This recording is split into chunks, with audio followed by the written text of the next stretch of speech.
Where did the road go? Off-road edition. This is a quick off-road edition of Where Did the Road Go? I'm here with Mr. Christopher Ernst. Hey, everybody. And Vincent Trewell. Good evening. And so this, what I wanted to talk about, is if it'll come up here, I know I saved it in my pocket. So, okay, I'm listening to this podcast that has finished now. It was a full story. I think it's called Strange Air. Let me double check that. So I don't want to give the wrong name out here. There's so many podcasts. Station Blue, Strange Air. Yes, it's it just says the Brooklyn Detective Agency. I think it's also associated with Fool and Folly Productions as well. Okay. But so the basic idea is this guy who's kind of like Art Bell is on the air one night, and in the middle of his broadcast, you just get some static, and he disappears, and no one knows what happened to him. So he disappears live on the air, and then this is 10 years after this podcast is happening, and his daughter is trying to find out what happened to him. So she is basically doing a documentary as her final project for school about her dad and what happened to him, and she's, following all these different things. And it's not a bad podcast. I mean, I basically binged the whole thing in a few days as I've been driving. Enjoyed it. At the same time, it wasn't like amazing or anything, but it was fun. And one of the things they talk about is this place called I guess it's the Bay of Bonny. I think it's called the Bight of Bonny. Bight of Bonny. That is exactly it. Yes. Bight. Yeah. And it's also known as the Bight of Biafra. It's called the Bight of Bonny in Nigeria. And it's like if you look, it's in the easternmost part of the Gulf of Guinea. Okay. All right. Yeah. So they just, they start talking about this place. One of the characters has a map of it. He's kind of like one of these billionaires who's doing all these crazy projects and stuff. And she starts asking him about the map. And she's like, where there? I've never even heard of that place. And he says, well, there's a pulse that comes out of there every 26 seconds, exactly 26 seconds. It's taken a while for scientists to figure out because they knew there was a pulse coming from somewhere, and they've now centered it on the Bight of Bonny. And I'm like, that sounds vaguely familiar. Is that real? And it is real. Seismic detection. This is from a website I can't pronounce. LABRUJULAVERDE.com. Wait, wow. Yeah, I'm not even trying that one.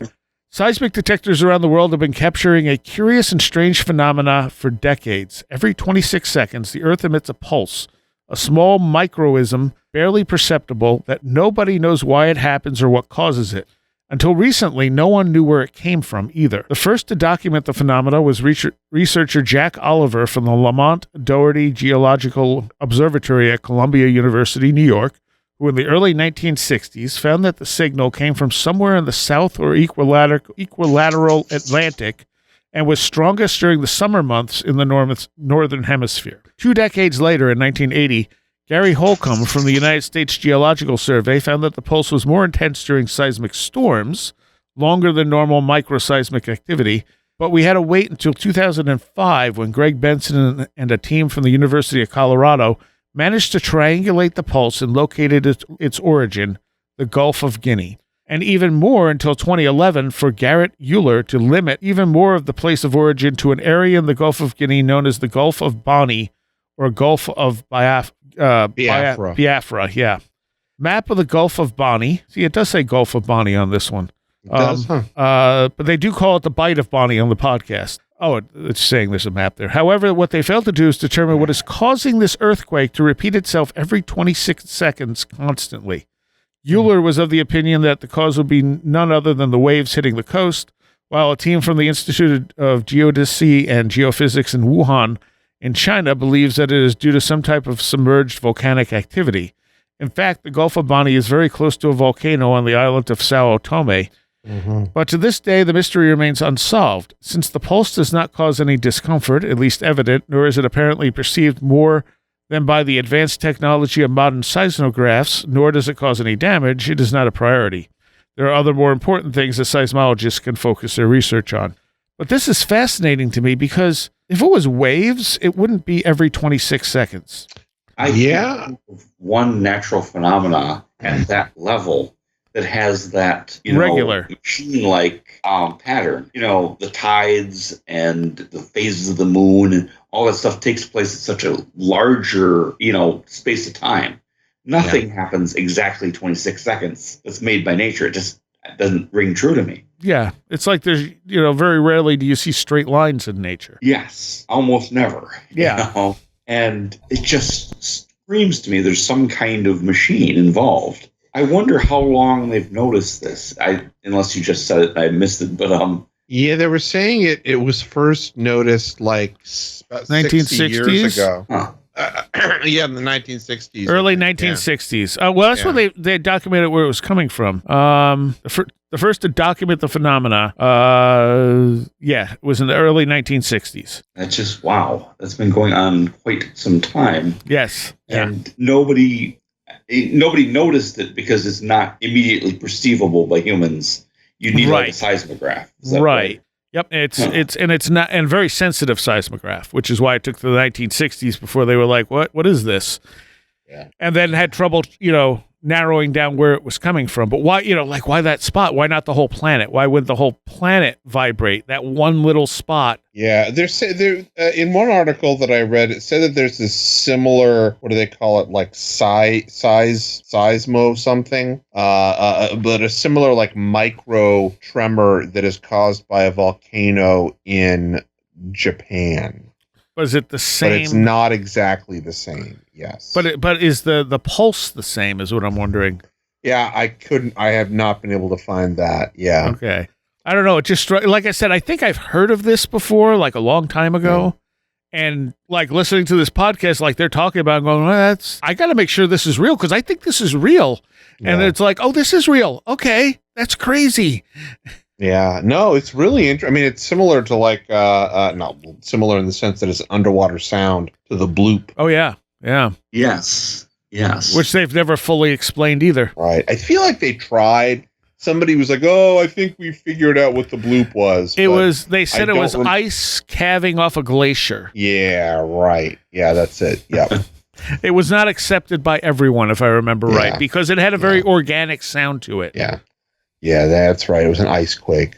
And if I remember right, someone was pointing out that the origin of the sound, like where they think the bloop came from, is in the rough area of there's a weird area in the Pacific. Yeah, it's like the area that where people say that Rilya is. Right. Yes, exactly. Yeah. But it's a weird area too that like is that where there's no radio signals or something like that? Yeah. I mean, there's a couple weird dead spots on the planet. Yeah. 95% of the ocean is unexplored. Are you kidding me? There's so much that we don't know. Yes. What's weird about this beat, though, is that a lot of those anomalous underground machine sounds, which, that's a phenomena, but they don't stay consistent, where this has stayed consistent for decades. Yeah. Where they could actually locate it. That, like, almost never happens. And 26 seconds, I mean, that's fairly frequent. Yes. It's frequent, and it also it's funny because it mirrors the Great Year. How so? It mirrors, it mirrors the 26,000. Oh, okay. Again, this is, the 26,000 cycle, 26,000 year cycle of our, right. So, I wanted to do a short on this because I found it absolutely fascinating.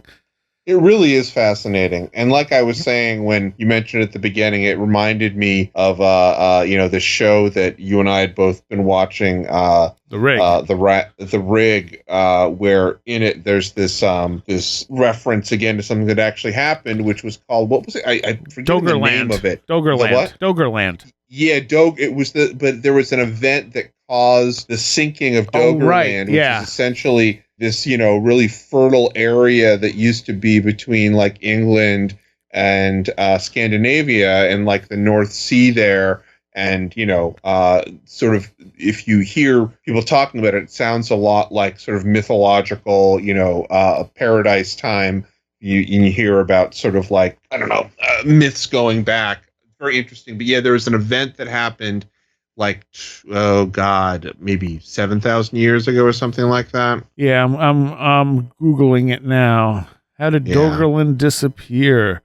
82,000 years. Oh, okay. Yes, 82 spoke about that at great length. What was that? I think one of the previous guests on Where Did the Road Go spoke at great length about Doggerland. Storega Slide is what it's called. Yeah, it might have been Randall, if anyone. Might have been. It was. Catastrophic release of water from the North American glacial lake and a tsunami from a submarine landslide off of Norway. Yeah. But yeah, they bring that up in the rig, which is also, I liked it. It seems very divisive among people who have watched it. Yeah.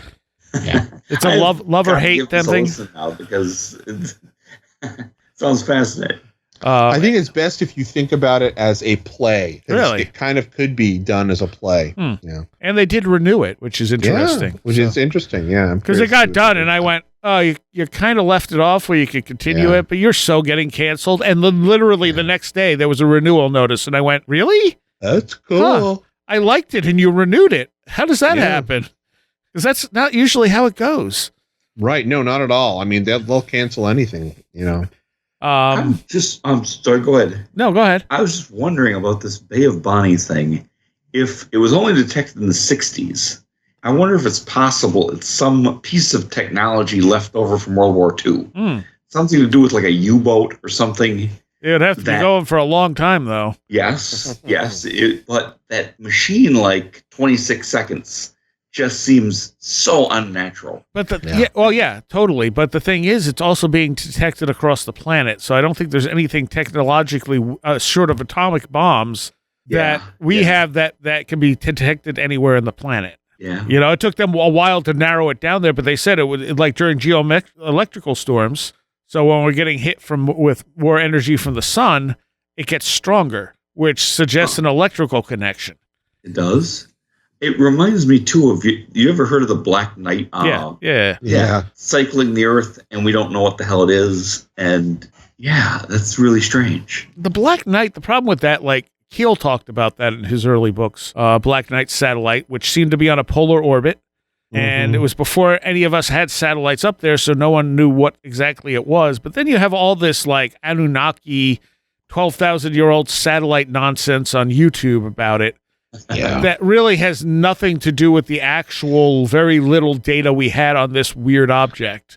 Right. And those photos that I think are out there that people sort of attribute to it, I don't think that those are photos of like a space blanket. Yeah. You know, there's no real photos of the Black Knight. But of the thing that people notice that has the polar orbit. Yeah. So the podcast, like I said, is worth checking out. It's not that long. It only ran, I think, 2 seasons. Sounds cool. Yeah, it was fun. And they also deal with the concept of AI. So that always interests me as well. And concepts of AI and concepts of God and faith as well as all this stuff. Yeah. Because the same guy creates an AI and then he wants the AI to find God. Yeah. Wow. And so it's like, oh, that's interesting. Yeah. So it's well done. And like I said, it's fun. And it led me to this, which I found utterly fascinating. It's really cool. Yeah, I hadn't heard about this either. So there you go. That was our short off-road edition. Where did the road go? If you want to check it out, that podcast is called Strange Air. It was Strange Air, right? Strange Air. Yeah, and I do believe it's on the Fool and Folly network. It doesn't actually say on there, but I think at the end they mentioned they're part of that. So we have a bunch of cool podcasts, so there you go. All right, thanks, guys. Thank you. Hey, happy to be here. Appreciate it. You have been listening to Where Did the Road Go? This show is made possible in part from our Patreons, and we thank you and everyone listening for helping us continue this exploration of the strange.